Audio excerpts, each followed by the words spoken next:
Hello everyone, আসসালামু আলাইকুম। কেমন আছেন সবাই?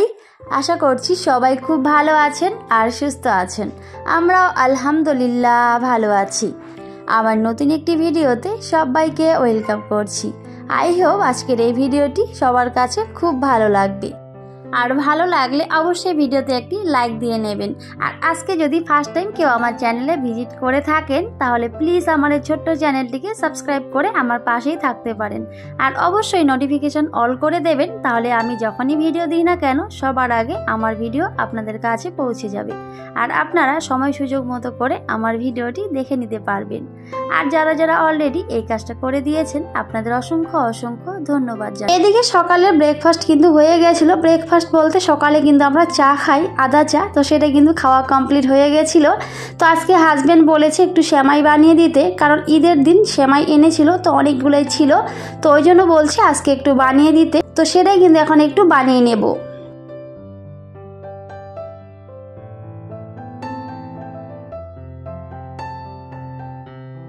তো ওইদিকে কিন্তু সেমাইটা হালকা করে ভেজে নিয়েছিলাম আর তারপরে কিন্তু দুধটা গরম দিয়েছি। আর দিয়ে কিন্তু এদিকে আমি এই যে কাজু কিশমিশ আর তার সাথে একটু নারকেল কুচি বের করে নিলাম। তো ওগুলো বের করতে করতে এদিকে কিন্তু আবার দুধটা খুব সুন্দর গরম হয়ে গেছিল। তো তারপরে কিন্তু এখন আমি পরিমাণ মতো চিনি অ্যাড করলাম আর তার সাথে একটু ফ্লেভারের জন্য তেজপাতা আর এলাচ অ্যাড করেছি। আর এই যে তারপরে কিন্তু আমি এখন সেমাইটা অ্যাড করে দিলাম। খুবই সিম্পলভাবে কিন্তু বানিয়ে নিয়েছি, তবে এভাবে খেতে কিন্তু অনেক বেশি টেস্টি হয়। আমার হাজবেন্ড তো অনেক বেশি পছন্দ করেছিল এটা খেতে। তো তারপরে কিন্তু একটু কাজু কিশমিশ দিয়ে নিয়েছিলাম। আর ফাইনালি কিন্তু আমার এদিকে সেমাইটা রেডি হয়ে গেছে। তো আমি কিন্তু এখন নামিয়ে নিয়েছি। আর তারপরে উপর দিয়ে এখন একটু এই যে কাজু কিশমিশ আর তার সাথে একটু নারকেল কুচি দিয়ে নিয়েছি। আর দেখতেও কিন্তু বেশ ভালো লাগছিল। আর সত্যি বন্ধুরা খেতেও কিন্তু অনেক বেশি টেস্টি হয়েছিল, কারণ আমার হাজবেন্ড বলেছিল। তবে প্রশংসা পেতে কে না চায়, যখন হাজবেন্ড বলে যে অনেক সুন্দর হয়েছে, অনেক ভালো হয়েছে খেতে, সত্যি অনেক বেশি ভালো লাগে।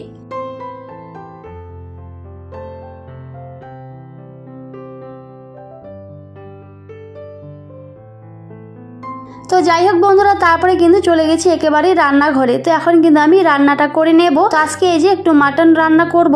তো এই মাটনটা কিন্তু ফ্রিজে রাখা ছিল, তো সেটাই কিন্তু বের করে নিয়েছি আর সেটা কিন্তু এখন রান্নাটা করে নেব। তো এদিকে কিন্তু আমি মশলাটাকে ভালো করে রেডি করে নিয়েছিলাম। আর তারপরে কিন্তু ফোড়ন হিসাবে একটু গরম মশলা, তেজপাতা, তো সেটাই কিন্তু দিয়েছি। আর তার সাথে একটু গোটা জিরে দিয়েছিলাম। তো সেটা দিয়ে ফোড়ন দিয়ে কিন্তু আমি এই যে মশলাটা দিয়ে নিয়েছি। আর মশলাটা দেওয়ার পরে ভালো করে একটু কষিয়ে নিয়েছি। আর মশলাটাকে ভালো করে কষিয়ে নিলে কিন্তু তরকারিটা অনেক বেশি টেস্টি হয় খেতে। আর তারপরে কিন্তু ফাইনালি আমি মাটনটা দিয়ে নিয়েছি। আর এই যে এখন কিন্তু ভালো করে একটু কষিয়ে নিচ্ছি।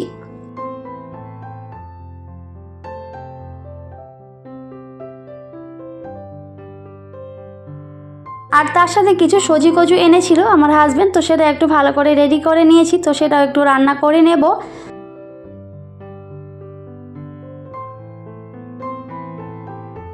তো এদিকে কিন্তু আমার মাটন প্রায় কমপ্লিট হয়ে গিয়েছিল। আর তারপরে এই যে সজি কচুটা সেটা আর শেয়ার করা হয়নি, তো সেটা একটু মাংস দিয়ে কিন্তু বানিয়েছিলাম। তো সেটা ওইদিকে নামিয়ে নিয়েছি। তো এই হলো আজকের রান্না। তো রান্না কিন্তু ওইদিকে কমপ্লিট হয়ে গেছিল। তো তারপরে কিন্তু আমি স্নান করে নিয়েছিলাম আর আমাদের খাওয়া দাওয়া কিন্তু কমপ্লিট হয়ে গেছিল।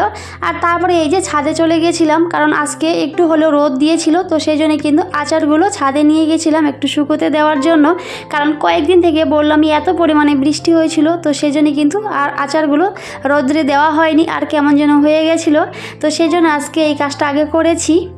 আর এই যে ছাদে দেখতেই পাচ্ছেন সমস্ত কিছু কেমন যেন ভিজে গেছিলো, কেমন যেন লাগছিল, আমার কাছে মোটেই ভালো লাগছিল না। আর এই যে আমার গাছগুলোর অবস্থা কিন্তু অনেকটাই খারাপ হয়ে গেছিলো। এখানে কিছু অ্যালোভেরা গাছ আর তার সাথে কিন্তু একটা গোলাপ গাছ ছিল।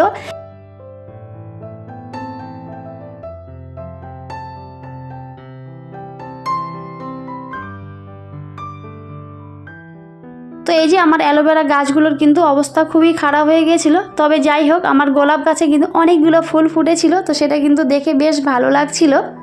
তবে প্রত্যেকটা জিনিসে কিন্তু যত্নের উপর নির্ভর করে। আপনি যাকে যতটা বেশি ভালোবাসতে পারবেন, যত্ন করতে পারবেন, দেখবেন সেই জিনিসটা কিন্তু ঠিক ততটাই ভালো থাকবে, সেটা সম্পর্ক হোক বা জিনিসপত্র। তবে আমি হয়তো গোলাপ গাছটাকে একটু যত্ন করেছিলাম বলে অনেকগুলোই ফুল ধরেছে। তো সত্যি আমার তো বেশ ভালো লাগছিল। তো ভিডিওর এই পর্যায়ে এখনও পর্যন্ত যারা আমার ভিডিওটি দেখছেন কিন্তু একটি লাইক দিতে ভুলে গিয়েছেন, প্লিজ একটি লাইক দিয়ে ভিডিওটি কন্টিনিউ করবেন, কারণ আপনাদের এক একটা লাইক কিন্তু আমার ভিডিওগুলো অনেকের কাছে পৌঁছে দিতে ভীষণভাবে হেল্প করে। তো সবাইকে বলবো একটি লাইক দিয়ে ভিডিওটি কন্টিনিউ করবেন। তো যাই হোক, অনেক দিনে তপস্যার পরে যেহেতু একটু রোদ উঠেছিল, তো এই যে আমার এইদিকে সোফার কভারগুলো কিন্তু আজকে পুরোপুরি শুকিয়ে গেছিলো। তবে আগে হয়তো শুকিয়ে গেছিলো, তবে আমি কিন্তু দিইনি, কেমন যেন একটা গন্ধ লাগছিল আমার কাছে। তো সেই জন্য আজকে যেহেতু অনেকটাই রোদ উঠেছিল, তো সেই জন্য কিন্তু খুব তাড়াতাড়ি সমস্ত কিছু শুকিয়ে গেছে। আর এখন কিন্তু ভালো করে জায়গা মতো আমি গুছিয়ে নিচ্ছি। তবে এই সোফার কভারগুলো দেওয়ার পরে কিন্তু অনেক বেশি ভালো লাগে, আর এমনি দেখতে হয়তো খুব একটা ভালো লাগে না। তো আপনারা সবাই কমেন্টে জানাবেন এই সোফার কভারগুলো দিলে বেশি ভালো লাগে নাকি এমনি ভালো লাগে, অবশ্যই সবাই কমেন্টে জানাবেন। তো এর আগের ভিডিওতে আমাকে অনেক প্রিয় দিদি ভাইয়েরা অনেক সুন্দর সুন্দর কমেন্ট করেছিল। তো সবাইকে অসংখ্য অসংখ্য ধন্যবাদ। এভাবেই আমার পাশে থেকো, আমাকে সুন্দর সুন্দর কমেন্ট করো। সত্যি আপনাদের সুন্দর সুন্দর কমেন্ট পড়তে আমার কিন্তু বেশ ভালো লাগে, আমি অনেকটা আনন্দ নিয়ে সবার কমেন্ট পড়ি। তো এভাবেই সুন্দর সুন্দর কমেন্ট করবে আর আমার পাশে থাকবে। আর আজকের এই ভিডিওটি সবার কাছে কেমন লেগেছে সেটা কিন্তু অবশ্যই কমেন্টে জানাতে পারেন, কারণ সত্যি আপনাদের সুন্দর সুন্দর কমেন্ট পড়তে আমার বেশ ভালো লাগে, আর আমি কিন্তু অনেকটাই উৎসাহ পাই নতুন কন্টেন্ট তৈরি করতে। আর অবশ্যই ভিডিওতে একটি লাইক দিয়ে নেবেন, কারণ আপনাদের এক একটা লাইক আমার ভিডিওগুলো অনেকের কাছে পৌঁছে দিতে ভীষণভাবে হেল্প করে। তো সবাইকে বলবো একটি লাইক দিয়ে ভিডিওটি কন্টিনিউ করবেন। আর আজকে যদি কোনো বন্ধু আমার চ্যানেলে ফার্স্ট টাইম ভিজিট করে থাকেন, তাহলে প্লিজ আমার এই ছোট্ট চ্যানেলটিকে সাবস্ক্রাইব করে আমার পাশেই থাকতে পারেন, আমাকে ছোট বোন হিসেবে ভালোবাসা দিতে পারেন। আর যারা যারা অলরেডি এই কাজটা করে দিয়েছেন, আপনাদের অসংখ্য অসংখ্য ধন্যবাদ জানাই। এভাবেই আমার পাশে থাকবেন, আমাকে সাপোর্ট করবেন, কারণ আপনাদের ভালোবাসা ও সাপোর্টটা আমার কাছে ভীষণ দরকার।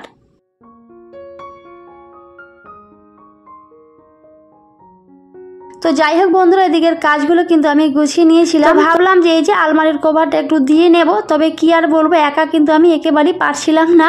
তো সেই জন্য ভাবলাম এখন এটা রেখে দিই, যখন হাজব্যান্ড আসবে তখন কিন্তু দুজনে মিলে ওটা দিয়ে নেব। তো সেই জন্য কিন্তু আমি আবার গুছিয়ে রেখে দিয়েছি। আর এদিকে তারপরে কিন্তু আবির আমাকে একটু হেল্প করেছিল। তো এদিকে আমার সমস্ত কাজ কিন্তু আমি কমপ্লিট করে নিয়েছিলাম। আর তারপরে এখন এই যে একটু ঝাড়ু দিয়ে নিচ্ছি, কারণ ঘরটা এলোমেলো থাকলে কিন্তু মোটেই ভালো লাগে না। তো সেই জন্য একটু ঝাড়ুটা দিয়ে নিলে আমার কাছে অনেক বেশি ভালো লাগে, কারণ যেহেতু সমস্ত কাজ এদিকে কমপ্লিট করে নিয়েছি, তো এখন কিন্তু সেই জন্যই ঝাড়ুটা দিয়ে নিচ্ছি। তো তারপরে কিন্তু ফাইনালি এই যে একটু আমার ঘরের লুকটা দেখে দিচ্ছি। তো সত্যি সাজানো গোছানো ঘর দেখতে কার না ভালো লাগে, সত্যি অনেক বেশি ভালো লাগে, আর অনেকটা শান্তি পাই আমি। কারণ আমার এই ঘরের মধ্যে কিন্তু আমি অনেকটা শান্তি পাই, হয়তো আর কোথাও এই শান্তিটা পাই না। যেখানে যাই না কেন, তাও কিন্তু আমার এই ছোট্ট বাড়িটাতেই আমি অনেক বেশি শান্তি পাই। তো এটা হয়তো সবারই হয়ে থাকে, নিজের বাড়ির মতো শান্তি কিন্তু কোথাও পাওয়া যায় না, তাই না বন্ধুরা? তো আমার কাছে তো নিজের বাড়িটাই অনেক বেশি ভালো লাগে, অনেকটাই শান্তি কাজ করে। তো সেই জন্যই বাড়িটা ছোট হোক বা বড় হোক, সত্যি নিজের বাড়ির মতো কিন্তু শান্তি আর কোথাও পাওয়া যায় না। তো তারপরে কিন্তু একটু ঘুমিয়ে পড়েছিলাম, কারণ দিনের বেলা ঘুমানোটা কিন্তু একটা অভ্যাস হয়ে গেছে। তো সেই জন্য আবির আর আমি দুজনে কিন্তু একটু ঘুমিয়ে পড়েছিলাম। আর ঘুম থেকে উঠে তারপরে এই যে বিছানাটা একটু গুছিয়ে নিচ্ছিলাম, কারণ অনেকে ভাবতে পারে যে এখন কেন বিছানা গোছাচ্ছে। তো সত্যি একটু দিনের বেলা ঘুমিয়ে পড়েছিলাম, তো সেই জন্যই কিন্তু বিছানাটা একটু ভালো করে গুছিয়ে নিলাম। আর তারপরে কিছু কাপড় ছিল, তখন এই যে কাপড়গুলো ভালো করে গুছিয়ে রেখে দিচ্ছি।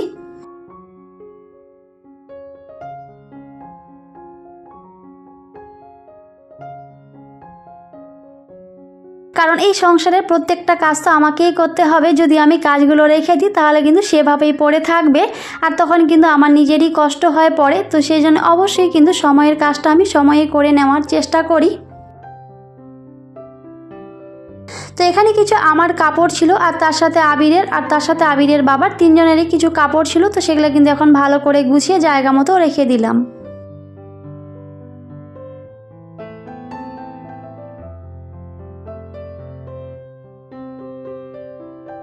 তো যাই হোক বন্ধুরা, তারপরে কিন্তু চলে গেছি একেবারে রাত্রেবেলা। তো এই যে এখন কিন্তু আবিরকে একটু পড়াতে বসিয়েছি, কারণ এই কাজটাও তো আমাকেই করতে হবে, কারণ যেহেতু সংসারের সমস্ত দায়িত্ব আমার, তো সেজন্য কিন্তু প্রত্যেকটা কাজই আমাকে করতে হয়, আর সেটা অবশ্যই সময়ের মধ্যেই।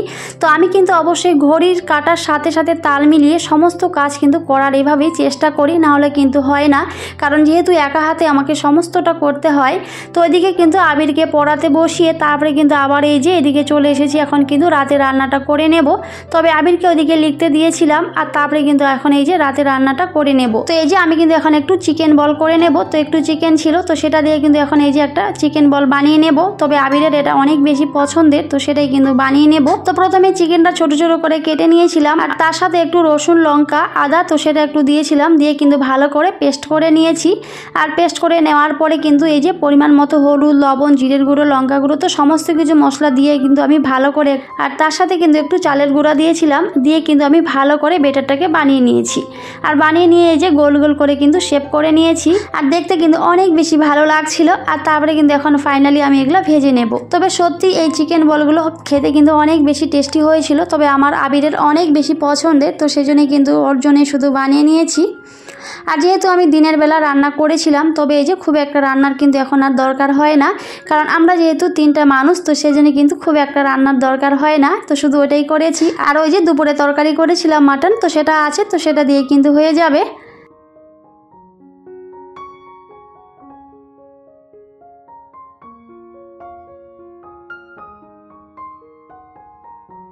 তো এখন এই যে আমি কিন্তু রুটি করে নিচ্ছি। তবে হাজব্যান্ডের জন্য কিন্তু এই যে রুটিটা কিন্তু আমাকে প্রত্যেকটা রাতেই করতেই হয়, কারণ হাজব্যান্ড কিন্তু রুটি খায় রাতেও, কিন্তু ভাত খায় না। আর আবির আর আমার জন্য কিন্তু ভাত করে নিয়েছিলাম।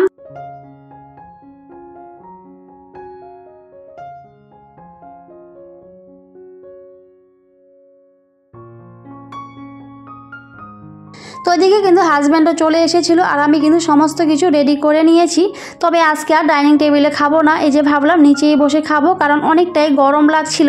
তো সেই জন্য বললাম যে সবাই মিলে নিচে বসেই খেয়ে নেব। তো সমস্ত কিছু কিন্তু ওইদিকে আমি রেডি করে নিয়েছি।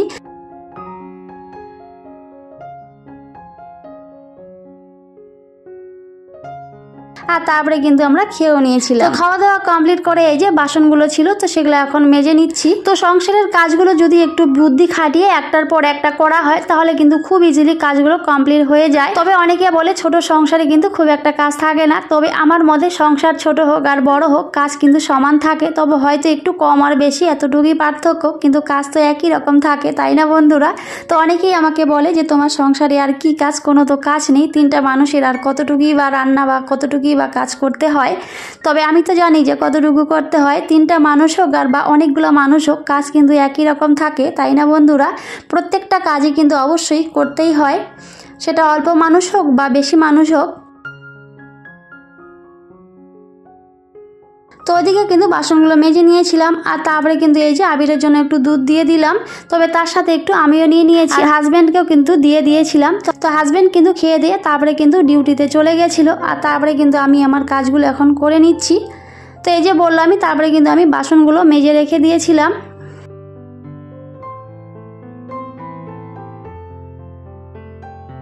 তবে রাত্রেবেলা যদি একটু কাজগুলো এগিয়ে রাখা হয়, তাহলে কিন্তু সকালবেলা খুব একটা ঝামেলা হয় না। তো সেজন্য কিন্তু আমি ওদিকে বাসনগুলো ভালো করে মেজে রেখেছি, তার সাথে রান্না করে সমস্ত কিছু কিন্তু ক্লিন করে নিয়েছিলাম। আর তারপরে কিন্তু রুমে চলে গেছি, আর এই যে আবির একটু আমাকে হেল্প করছিল। আবির কিন্তু এদিকে বালিশগুলো ঠিক করে দিচ্ছিল, কারণ আমরা কিন্তু এখন শুয়ে পড়বো।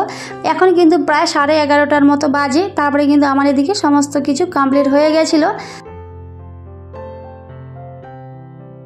তো যাই হোক বন্ধুরা, আজকে সকাল থেকে রাত পর্যন্ত কি কি করেছি, তো সবটাই কিন্তু আপনাদের সাথে শেয়ার করেছি। তো আশা করছি আজকের এই ভিডিওটি সবার কাছে খুব ভালো লাগবে, আর ভালো লাগলে অবশ্যই আমার পাশে থাকবেন, আমার এই ছোট্ট চ্যানেলটিকে সাবস্ক্রাইব করে আমার পাশেই থাকবেন। তো সবাইকে টাটা, আল্লাহ হাফিজ, দেখা হবে পরের অন্য কোনো একটি ভিডিওতে।